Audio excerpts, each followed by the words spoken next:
मुंबई से वापस ला चुकी है। पुलिस का भरोसा है कि आने वाले दिनों में जैसे जैसे जांच आगे बढ़ेगी, हत्याकांड के राज से पर्दा उठ जाएगा। पत्रकारों से बात करते हुए जोधपुर पुलिस ने खुलासा किया है कि आरोपी गुलामुद्दीन नेपाल भागने की फिराक में था। रिपोर्ट देखिए।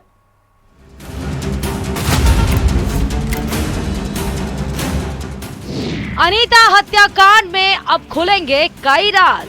काफी शातिर किस्म का अपराधी है, जहर खुरानी की वारदातें भी इसने की है, तो इसे पता है कि क्या करना है क्या नहीं करना है। आरोपी गुलामुद्दीन से होगी लंबी पूछताछ। बेनिफिट के लिए कैसे किया, कहाँ किया और कोई था नहीं था, क्या उद्देश्य था, ये सारी चीजें पूछताछ के बाद ही स्पष्ट होंगी। कड़ी मशक्कत के बाद पुलिस को मिली कामयाबी। सारे पहलुओं पर जांच होगी, सारे एंगल्स जितने भी हैं सब एंगल्स पे जांच की जाएगी।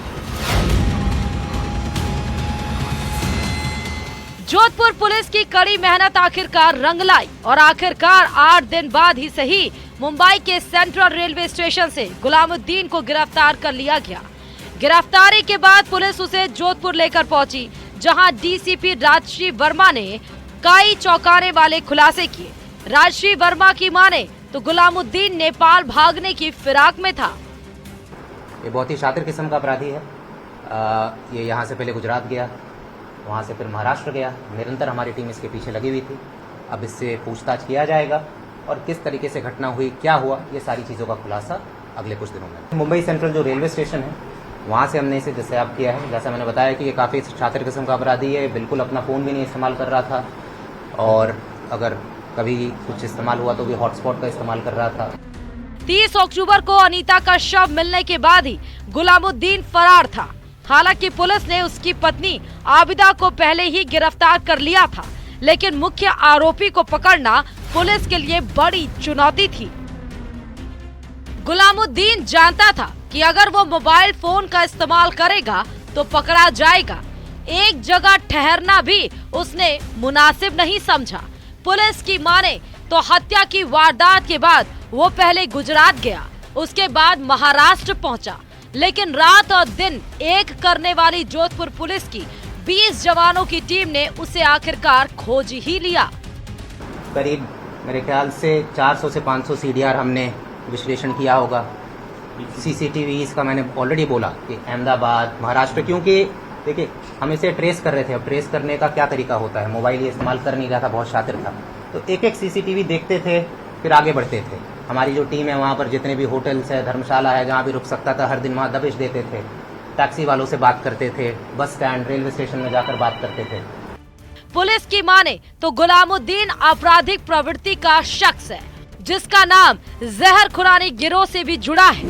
वो पहले भी कई वारदातों को अंजाम दे चुका है। ऐसे में अनीता हत्याकांड के बाद वो जानता था कि कैसे खुद को बचाया जा सकता है।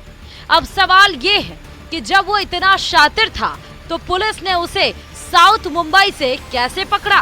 जोधपुर पुलिस की माने तो सबसे पहले उन संभावनाओं को तलाशा गया जहां वो हो सकता था। जोधपुर के आसपास के इलाकों के अलावा गुजरात में भी टीमें भेजी गई।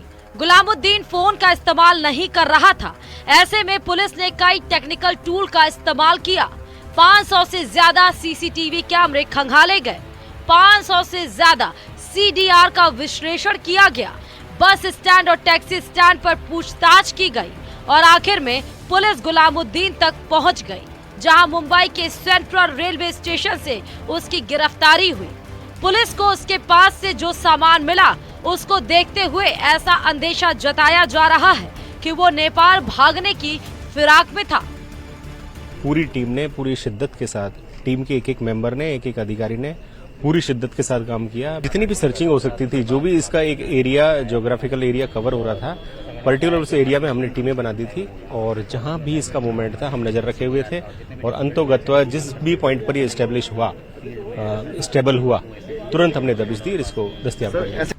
अनीता हत्याकांड का मुख्य आरोपी पुलिस के हत्थे चढ़ चुका है और पुलिस का दावा है कि वो हर एंगल से इस मामले की जांच करेगी और उम्मीद है कि आने वाले दिनों में इस हत्याकांड के राज से जैसे ही पर्दा उठेगा, कुछ और चेहरे बेनकाब होंगे।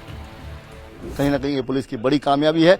इस की गिरफ्तारी के बाद अब इस मामले में कई और गिरफ्तारी होने की भी संभावना जताई जा रही है। कैमरामैन समीर खान के साथ चंद्रशेखर व्यास, न्यूज़ 18 राजस्थान, जोधपुर।